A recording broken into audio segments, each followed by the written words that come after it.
Thank you all very much. You have any questions? Excuse me? You gonna come down on steel or aluminum or other parts or anything? Well, we're in great shape. The trade deal was made with UK. The Prime Minister did a great job. You know, they've been trying to make that deal for 12 years, and he got it done. So everybody respects it. It's going to be a lot of jobs for here, and great for America. And, you know, in terms of even the relationship, our relationship is unparalleled, but it keeps it even closer. You know, when you're able to have a good trade deal, it keeps it even closer. Whiskey? Well, we'll talk about that. I didn't know whiskey was a problem. I'm not a big whiskey drinker, but maybe I should be when I'm over here. Maybe I'll have some whiskey today. Well, we're going to take a look at it. We'll take a look. We want to make the Prime Minister happy. We want to make, by the way, your First Lady, I would say First Lady, she's a respected person all over the United States. I don't know what he's doing, but she's very respected. As respected as him. I don't want to say more, I'll get myself in trouble. But she's a great woman and very highly respected. What do you have to say on Gaza today? Yeah, well, we've, as you know, given a lot of money to Gaza for food and everything else. A lot of that money is stolen by Hamas, and a lot of the food is stolen. But we're very much involved, and I think it's one of the main reasons for our meeting today. Yeah, we're going to be discussing it today. We'll be talking about Gaza. Do you get ceasefire talks going again? Well, we want to get it going, but as you know, with Cambodia, they just announced a very big, beyond this peace. That was going to be a very bad war, and so we're honored we got involved, and it's essentially settled. I think they're going to be settling it today, so it went for a few days. That was going to go on for years. That could have gone on for years. Millions of people could have been killed. We ended the war, and we're very happy about it. The Prime Minister says that recognising the Palestinian state would be a concrete step towards a lasting peace. Do you agree with his position? Well, I'm not going to take a position. I don't mind him taking a position. I'm looking for getting people fed right now. To me, that's the #1 position, because you have a lot of starving people. You have people that, you know, the United States recently, just a couple of weeks ago, we gave $60 million. That's a lot of money. No other nation gave money. I know the Prime Minister would if he knew about it, and he really knows about it now because we're going to be discussing it. But we gave $60 million. Nobody said even thank you. You know, thanks. Somebody should say thank you. But other nations are going to have to step up. When I spoke to Ursula yesterday, she said that the European nations are going to step up very substantially too. Can you discuss the importance of free speech today? Well, free speech is very important. I don't know if you're referring to any place in particular. Perhaps they are, but we've had free speech for a very, very long time here, so we're very proud about that. Well, we protect it. What's your advice on the small boats crisis in this country? How would you deal with it? What's your advice on dealing with the small boats crisis in this country? What is it? The small boats It's about the boats coming over the channel, so we're taking a lot of action to stop people coming over the channel who shouldn't be here, stopping them coming in the first place. Well, look, immigration is a big factor, and I think, frankly, if they're coming from other countries and you don't know who they are, and are they coming from prisons? We have them where they came in from prisons. We're moving them all out. We had a border last June, just recent, last month. We had 0 people come into the country, 0, other than coming through legal means. If you're stopping immigration and stopping the wrong people, I give my hats are off to you. You're doing not a good thing. You're doing a fantastic thing. So I know nothing about the boats, but if the boats are loaded up with bad people, and they usually are, because other countries don't send their best. They send people that they don't want, and they're not stupid people, and they send the people that they don't want. And I've heard that you've taken a much stronger stance on immigration. Yeah, we've done a lot of work stopping them coming. We just signed an agreement to return them, and we've returned 35,000, in fact, under the first year of this Labour government, of people who shouldn't be in this country. So we're very pleased that we're getting on with returning people who've got no right to be here. That's great. As somebody that loves this, I love this country. My mother was born in, as you know, my mother was born in Scotland, and it's an incredible place, a beautiful place. And if that be the case, I congratulate you. That's exactly, because Europe is a much different place than it was just 5 years ago, 10 years ago, They've got to get their act together. If they don't, you're not going to have Europe anymore as you know it, and you can't do that. This is a magnificent part of the world, and you cannot ruin it. You cannot let people come in here illegally. And what happens is there'll be murderers, there'll be drug dealers, there'll be all sorts of things that other countries don't want.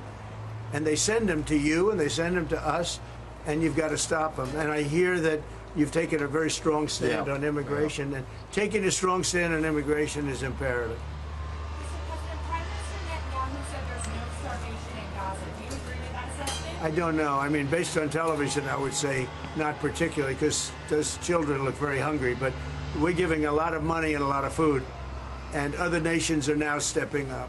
I know that this nation is right It's here. a humanitarian crisis. Right. It's an absolute catastrophe.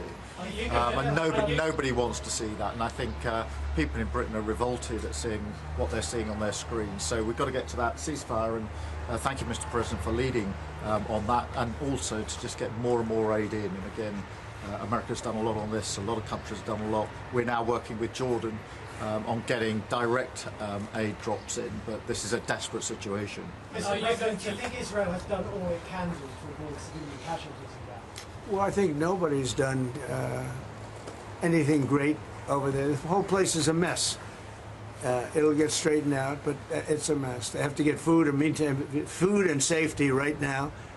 And ultimately, look, Hamas did a horrible thing, and they paid a big price, but Hamas did a horrible thing. But I always said, when you get down to the last 20 or 10, they're down to 20. We got a lot of hostages out, and you helped us, by the way. Yeah, but we got a lot of hostages out over the last 6 months that I've been in. I've been in office for 6 months now. And these hostages have been, I mean, many of them have come to the Oval Office and they've thanked me so profusely. I said, you don't have to thank me. I did what I have to do. But I always said, when you get down to the final 20, they won't release them, because that's like their shield. Very unfair. And so something's going to have to be done. And they were really unwilling to talk. But I've said that. You'll get down to the final 10 or 20. It turns out to be 20. I thought that would be the number. I said, they're not going to be dealing with us. And, you know, many of the hostages are now dead, you know that. And parents come up to me, a woman came up to me 2 weeks ago. She just wants her son back. And I said, how's he doing? My son's dead, sir, but he's with them, and we want the body. She wanted the body of this young boy, of her young, beautiful son, just as much as if he were alive. It was just as important. There was no difference. And it's a tragic situation, frankly. But we get a lot out, and now possibly the fight will have to be a little bit different. But they have totally changed now. They don't want to give hostages. Very unfair. You have 20 living people, in this case living. You have many dead people, too, that they want to get a out. long time as well. Yeah, they have 20 living people. And I told Israel, I told Bibi that you're going to have to now maybe do it a different way. Do you think a ceasefire is even possible, Mr. President? Yeah, a ceasefire is possible, but you have to get it. You have to end it. You're talking about with Israel's. You're talking about there, because we have many ceasefires going on. The whole world is. If I weren't around, you'd have right now 6 major wars going on. India would be fighting with Pakistan. You see what we just did yesterday with 2 nations that we're trading with. And during the trade, I said, I'm not going to do any trade deal unless you guys settle your differences. And we got it settled in 24 hours. I mean, they just announced it was settled, which was a tremendous thing. But Serbia, Kosovo is another one. We have many hotspots that were at war. I think a very big one was India and Pakistan, because you're talking about 2 nuclear nations. That was a very big one. And we get help from the UK. The Prime Minister's helped. We have cases where we specifically need the help because somebody comes from here that you're aware of. And, you know, when you come from a country, you can do things. And I call up the Prime Minister, and all of a sudden, he's able to do things. True also with other presidents and prime ministers. But we've done it. Nobody's ever done what we've done. We have 6 different major if you take a look at Rwanda and the Congo, Republic of the Congo, they've been fighting for 31 years, 8 million people dead. It was going on. nobody could go to that part of Africa. They were being killed. If to even walk there, you're being killed with machetes. And it was a violent situation. And I was able to, they liked Trump. They wanted to make a trade deal with Trump. They wanted us to take their rare earth. They want to give us their rare earth. And I got to know the leader of the Congo. I got to know both of them indirectly. And I called him. I said, let's end the war. I don't want anything until you end the war. And we ended the war. As you know, the foreign ministers came up 2 weeks ago, and the leaders are going to be coming very shortly to Washington, Rwanda and Congo. I mean, that's another one that we did. So we've done a lot. It's an honor to do it. It's not hard for me to do it. And I use, not in all cases, but I use a combination of knowing them a little bit, or in some cases knowing them a lot. I knew, you know, the leaders of Pakistan and India. I know them very well. And, you know, they're in the midst of a trade deal, and yet they're talking about nuclear weapons. I say, this is crazy. So I said, I'm not doing a trade deal with you guys. And they want the trade deal. They need it. I'm not doing a trade deal with you if you're going to have war. And that's a war that spreads to other countries. You'll get nuclear dust. We'll all get nuclear dust. When they start using nuclear weapons, that stuff blows all over the place, and really bad things happen. So maybe we're being a little selfish when we want to save wars, too. But we stopped a lot of wars, and it's a great honor to have done it. Thank you all very much. We're going to be talking inside very much about Gaza and the humanitarian aspects of Gaza. Yeah. Mr. President, what about Russia and Ukraine? You're talking about ceasefires. What's the latest? I would have said 5 times we would have had a deal. I've spoken to President Putin a lot. I got along with him very well. But 5 times, and every time 4 times maybe. But we've had discussions. You and I have had discussions. Yeah. We thought we had that settled numerous times. And then President Putin goes out and starts launching rockets into some city like Kiev and kills a lot of people in a nursing home or whatever. You have bodies lying all over the street. And I say, that's not the way to do it. So we'll see what happens with that. I'm very disappointed. I'm disappointed in President Putin. Very disappointed in him. So we're going to have to look, and I'm going to reduce that 50 days that I gave him to a lesser number, because I think I already know the answer what's going to happen. Okay? Thank you very much, everybody. We'll see you later.